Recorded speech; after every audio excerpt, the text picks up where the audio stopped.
ఓం హ్రీంకారాసనగద్భితానలసికాం సౌః క్లీం కళాం బిభ్రతీం సౌవర్ణాంబరధారిణీం వరసుధా ధౌతాం త్రినేత్రోజ్వలాం వందే పుస్తకపాశమంకుశధరాం స్రగ్భూషితాముజ్వలాం త్వాం గౌరీం త్రిపురాం పరాత్పరగళాం శ్రీచక్ర సంచారిణీం.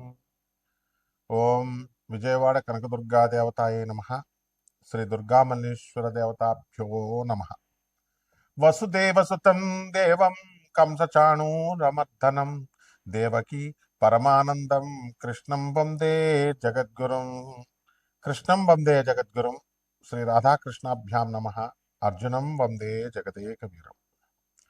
ఇప్పుడు మనము ఈ 2026 సంవత్సరంలో మనకి జాతకాలు ఎలా ఉండబోతున్నాయి, పూర్వజన్మ పాపపు కర్మలు, శుభకర్మలు, ఈ మొత్తం ఈ సంవత్సరం అంతం కూడా అంతం వరకు కూడా ఏ విధంగా మనకి పరిణమించబోతున్నాయి, అలాగే అదృష్ట యోగాలు ఎలా యాక్టివేట్ అవుతాయి, అదృష్ట యోగాలు ఉంటాయి కానీ యాక్టివేట్ ఎలా అవ్వాలి, ఇలాంటివి. అలాగే ధన సంపాదన, చాలా పేదరికంలో ఉన్నామండి, మేము అప్పుల బాధలో ఉన్నామండి, అసలు ధన సంపాదన రావట్లేదండి అంటే ధనాన్ని ఎలా మేనిఫెస్ట్ చేసుకోవాలి. అందరూ కూడా ఇప్పుడు యూనివర్స్కి చెప్పుకో అంటున్నారు కదా, యూనివర్స్కి చెప్పుకుంటే మేనిఫెస్ట్ అవుద్ది అని. అలా నువ్వు విశ్వం నుంచి నువ్వు ఎలా ఎక్స్ట్రాక్ట్ చేసుకోవాలి ఎనర్జీని, ఇవన్నీ కూడా సశాస్త్రీయంగా సహేతుకంగా మనము ఈ యొక్క వీడియోలో మనం తెలుసుకుందాం. నేను మీ ముల్లపూడి ప్రొఫెసర్ డాక్టర్ సత్యనారాయణ మూర్తిని. మరి ఈ 2026 సంవత్సరంలో మొట్టమొదటగా మనకున్నటువంటి గ్రహ స్థితి గతులు చూద్దాం మనము. శని వక్రించి మీనరాశిలో ఉన్నాడు, రాహువేమో కుంభరాశిలో ఉన్నాడు. ఆ తర్వాత ఈ యొక్క కేతువు నవంబర్ 25, 2026 సంవత్సరం వరకు సింహరాశిలో ఉంటాడు. ఆ తదనంతరం మనకి కర్కాటక రాశిలోకి వస్తాడు. గురుడు 2 జూన్ 2026 వరకు మిథున రాశిలో ఉండి ఆ తదనంతరం మనకి ఈ యొక్క రాశిలోకి పరిణమిస్తాడు, కర్కాటక రాశిలోకి. అలాగే ఇప్పుడున్నటువంటి గ్రహ పరిస్థితుల రీత్యా మనకి 2026 సంవత్సరంలో 12 రాశుల వారికి ఒక్కొక్క రకంగా మనకి అదృష్ట యోగం కలుగుతుంది. ఈ యొక్క మీనరాశిలో కుంభరాశి వారికి, మేషరాశి వారికి ఏలినాటి శని జరుగుతుంది. మనము పూర్వజన్మ కర్మలు అనేటటువంటివి ఎప్పుడో జరిగినవి ఇప్పుడు మన మీద అటాక్ చేస్తాయి ఏంటండి అని అంటాం. ఎప్పుడో ఒక 3 నెలల క్రితం, సంవత్సరం క్రితం, 2 సంవత్సరాల క్రితం చేసినటువంటి దొంగతనాలు కానీ, మర్డర్లు కానీ, పోలీసు వాళ్ళు లేట్ అయినా కానీ ఏ విధంగా అయితే పట్టుకుంటారో ఆ విధంగా గ్రహాలు కూడా మనకి తప్పకుండా చిత్రగుప్తుడు అంటే ఏంటండి? Black box. అందులో చిత్రము గుప్తంగా అంటే సీక్రెట్గా మన మనసులో ఉండి రాస్తాడనమాట. అంటే అక్కడ పెద్దవాళ్ళు చెప్తూ ఉంటారు పండితులు ఏమని, యముడి దగ్గరికి వెళ్ళిన తర్వాత ఇంకా మళ్ళీ డిస్కషన్స్ ఏమి ఉండవండి. ఇంకా మన యొక్క మనస్సు పొరల్లో జరిగినటువంటి, మనం చేసినటువంటి పాపపు కర్మలు, మంచి పనులు, చెడ్డ పనులు, ఇవన్నీ కూడా అక్కడ బ్లాక్ బాక్స్లో మన ఆత్మసాక్షి లోపల ఉన్నటువంటి ఆత్మ చెప్తా ఉంటుంది. మనం ఏం పని చేసాము, ఏం పని చేయాలి అనే ఆలోచనతో సహా. అందుకే మనసా వాచ కర్మణ శుద్ధి అయి ఉండాలంటారు. అవన్నీ కూడా బాక్స్లో మనకి నమోదైపోయి ఉంటాయంట. చిత్రగుప్తుడు బ్లాక్ బాక్స్ లాంటి వాడు. అది తీసుకెళ్ళి తర్వాత మనము శరీర త్యాగం చేసిన తర్వాత తే ప్రయాంతి, లాస్ట్లో శంకరాచార్యుల వారు చెప్తారు, తే ప్రయాంతి, లాస్ట్లో ఆఖరిగా వెళ్ళిన తర్వాత ఇక అది ప్లే చేస్తారనమాట. అక్కడితో మనకు అర్థమైపోద్ది ఏ ఏ పొరపాట్లకి, ఏ ఏ తప్పులకి ఏ ఏ శిక్షలు అనేటటువంటిది గరుడ పురాణం నిర్వచించింది. కాబట్టి గరుడ పురాణంలో చెప్పిన దాన్ని బట్టే మనకి ఈ పాపాలకి ఈ శిక్ష అని అంటాం. కొంతమంది చెప్తుంటే అంత సొల్లు చెప్తున్నావు అది ఇది అనేటటువంటి వాళ్ళకు కూడా ఖచ్చితంగా శిక్ష ఉంటుంది. ఎందుకంటే మంత్రత్యాగి భవేన్ దరిద్రత, గురుత్యాగి భవేన్ మృత్యు అన్నారు. అంటే మంత్రాన్ని వదిలేస్తే కేవలం నువ్వు దరిద్రుడివే అవుతావు, కానీ గురువుని నిందించిన, గురువుని వదిలేసిన నువ్వు మృత్యువు గ్యారంటీ అని క్లియర్గా శాస్త్రాలు చెప్తున్నాయి. కాబట్టి మనందరం కూడా ఏం చేయాలండి అంటే, మనము మన చేతిలో, స్వామి వివేకానందుల వారు చెప్తారు, everyone is the master of his fate అని.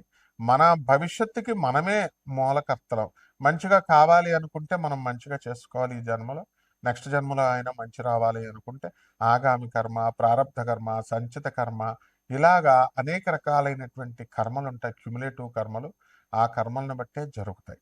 కాబట్టి ధనయోగం రావాలంటే అందరూ ఏం చేస్తారంటే, ఏమండి నాకు ధనయోగం పని చేస్తున్నానండి, కానీ నాకు కలిసి రావట్లేదండి అని అంటారు. అది వాస్తవం. అది యాక్టివేట్ అవ్వాలి. సెల్ ఫోన్ ఏ విధంగా అయితే ప్రతిరోజు ఛార్జ్ చేసుకుంటారో, మీరు రీఛార్జ్ కూపన్ అయిపోగానే రీఛార్జింగ్ ఎలా చేసుకుంటారో, ఇవన్నీ కూడా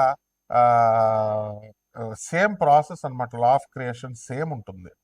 అణువులో ఎలా ఉందో బ్రహ్మాండంలో, బయట బ్రహ్మాండం అంటే విశ్వంలో ఎలా ఉంటుందో, మనకి చిన్న అణువు అనేటువంటి మన బాడీలో ఎలా అయితే సూర్యచంద్రులు ఎన్ని తిరుగుతున్నాయో, అలాగే ఈ activation of charges, activation of cells, ఇవన్నీ కూడా జరగడం ఖాయం అన్నమాట.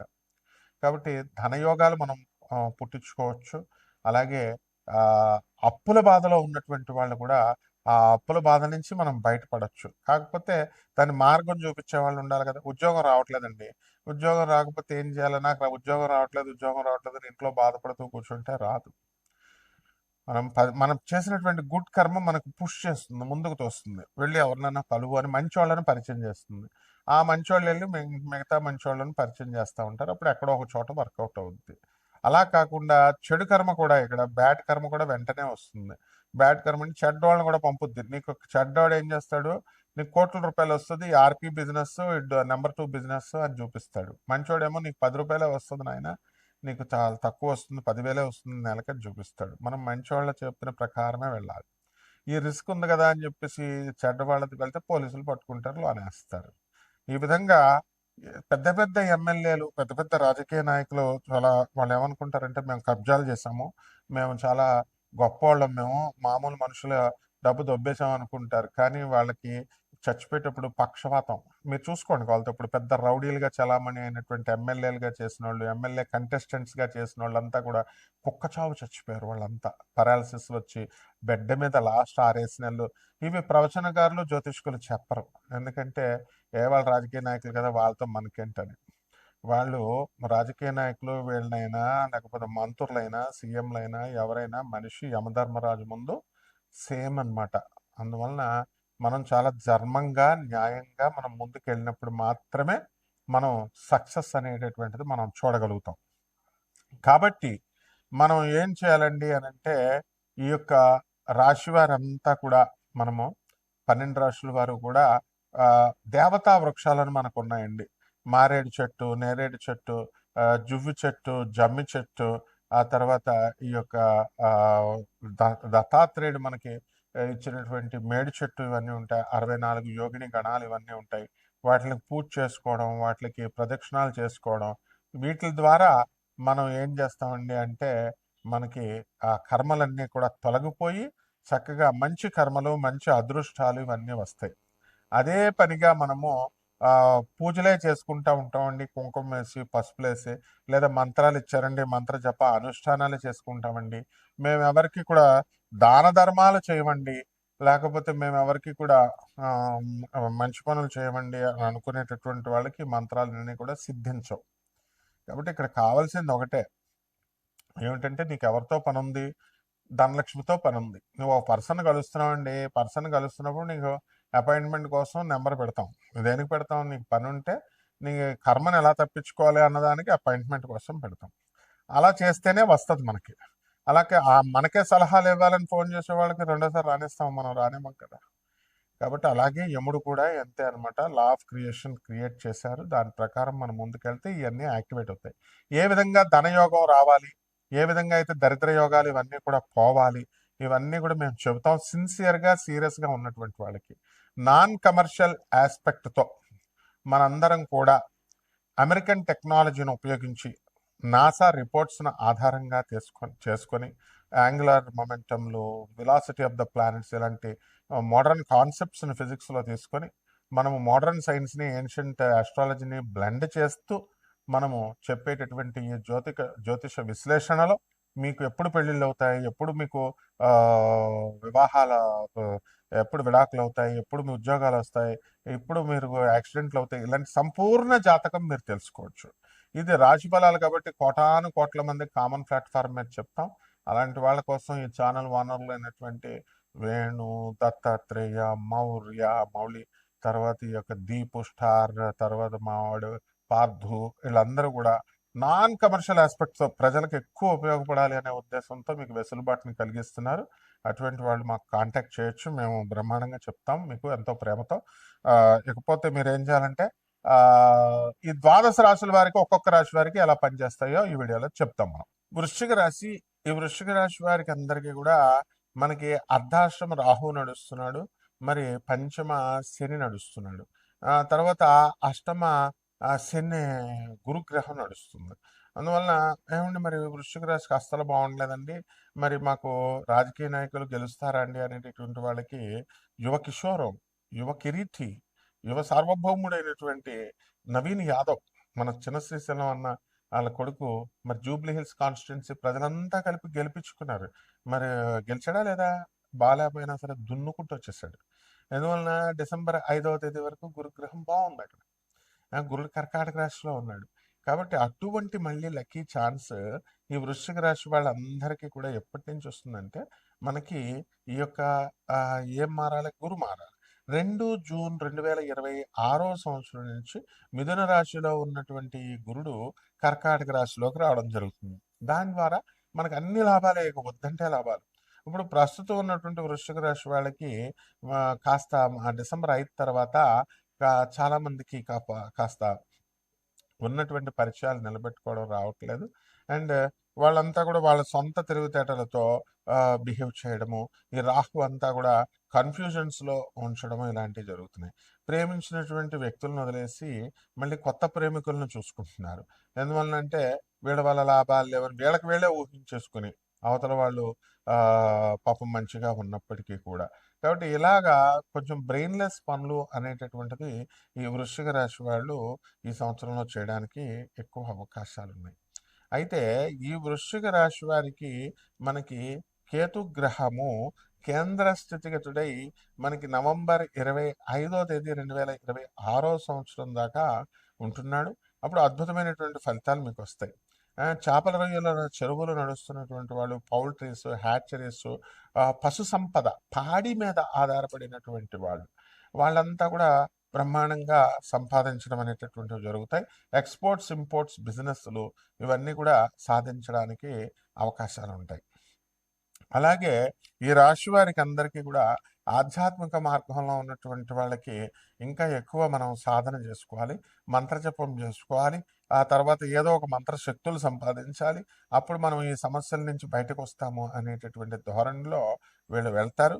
అయితే కొంచెం మితిమీరినటువంటి అతి విశ్వాసాన్ని ఈ రాహుగ్రహం ఇవ్వడం ద్వారా వాళ్ళు రూట్ తప్పేటటువంటి ప్రమాదాలు ఉన్నాయి. కాబట్టి మనం ఏం చేయాలంటే సరైనటువంటి దిశానిర్దేశం చేసేటటువంటి గురువుల పర్యవేక్షణలో ఆధ్యాత్మిక సాధన అనేటటువంటిది మనం చెయ్యాలన్నమాట. అలా చేయకపోతే కొంచెం దెబ్బతినేటటువంటి అవకాశాలు ఉన్నాయి. ఇక వ్యాపారాల దగ్గరికి వచ్చేసరికి యూట్యూబ్ ఛానల్స్, మీడియా రంగము, ఆ తర్వాత సినీ రంగములో ఇవన్నీ కూడా ఆ రంగాల్లో ఉన్నటువంటి వాళ్ళ పరిస్థితి చాలా బాగుంటుంది. కాబట్టి వీళ్ళు కూడా చాలా క్యాలిక్యులేటెడ్గా ఎవరితో పడితే వాళ్ళతో అన్నట్టు కాకుండా జాగ్రత్త క్యాలిక్యులేటెడ్గా వెళ్ళడం ద్వారా మనకి సక్సెస్ అనేటటువంటిది మనకు అందుబాటులో ఉంటుంది. అలాగే మీ పేరు మీద ఉన్నటువంటి షేర్లు కానీ, ల్యాండ్స్ కానీ అవన్నీ కూడా రేట్లో పెరగడానికి మంచి అవకాశాలు అధికంగా మనకి కనబడుతున్నాయి. అలాగే గృహధర్మాలు వీళ్ళు పాటించడంలో మనకి బాధ్యతలు అనేటటువంటివి వీళ్ళు తీసుకుంటారు. అయితే బంధువులతో కనుక ఎక్కువగా మూవ్ అయినా, లేకపోతే కొంచెం చనువు చూసుకొని మన వాళ్ళే కదా అని మీరు మంచి సలహాలు ఇస్తున్నప్పటికీ కూడా అవతల వాళ్ళు మిమ్మల్ని అర్థం చేసుకోకుండా మీకు వాళ్ళు రివర్స్ గేర్లో మిమ్మల్ని అర్థం చేసుకోవడం ద్వారా రిలేషన్స్ అనేటటువంటి ఫీబుల్గా ఉండి అవి పాడవడానికి అవకాశాలు ఉంటాయి. అందువల్ల పరిహారాలు ఏం చేసుకోవాలంటే ఈ యొక్క వృశ్చిక రాశి వారు రాహు జపం చేయండి, రాహు స్తోత్రాలు చదవండి, రాహుకి కిలోంపావు మినుముల్ని ఆవు పేడ రంగు ఉన్నటువంటి వస్తువులనిచ్చి పేద బ్రాహ్మణులకి శనివారం నాడు ఉదయం 8 గంటలకు దానం చేసుకోండి. అలాగే శని జపం చేయండి, శని స్తోత్రాలు చదవండి. శనికి కిలోంపావు నల్ల నువ్వుల్ని, నల్లని వస్త్రాల్ని పేద బ్రాహ్మణులకి ఉదయం 8:05 దాటిన తర్వాత మీరు చేసుకోవడం ద్వారా బ్రహ్మాండంగా ఉంటుంది. అలాగే మేడి చెట్టు చుట్టూ ప్రదక్షిణాలు చేయండి. రావి చెట్టు కొట్టు కూడా శనివారం నాడు చేయాలి. గురువారం నాడు ఓం దత్తాత్రేయాయ నమః అంటూ ఈ యొక్క మేడి చెట్టు ప్రదక్షిణాలు చేయడం, ఆ తర్వాత గురుదేవుడైనటువంటి దత్తాత్రేయ స్వాముల వారి యొక్క గురు చరిత్ర పారాయణ చేసుకోవడం, గాణగాపురం గ్రామాన్ని విజిట్ చేయడము, ఇలాంటివన్నీ కూడా చేయడం ద్వారా బ్రహ్మాండమైనటువంటి ఫలితాలు మీకు కలుగుతాయి ఈ సంవత్సరంలో. చాలా బాగుంటుందన్నమాట. కాబట్టి కంగారు పడాల్సినటువంటి అవసరం లేదు. శుభమస్తు.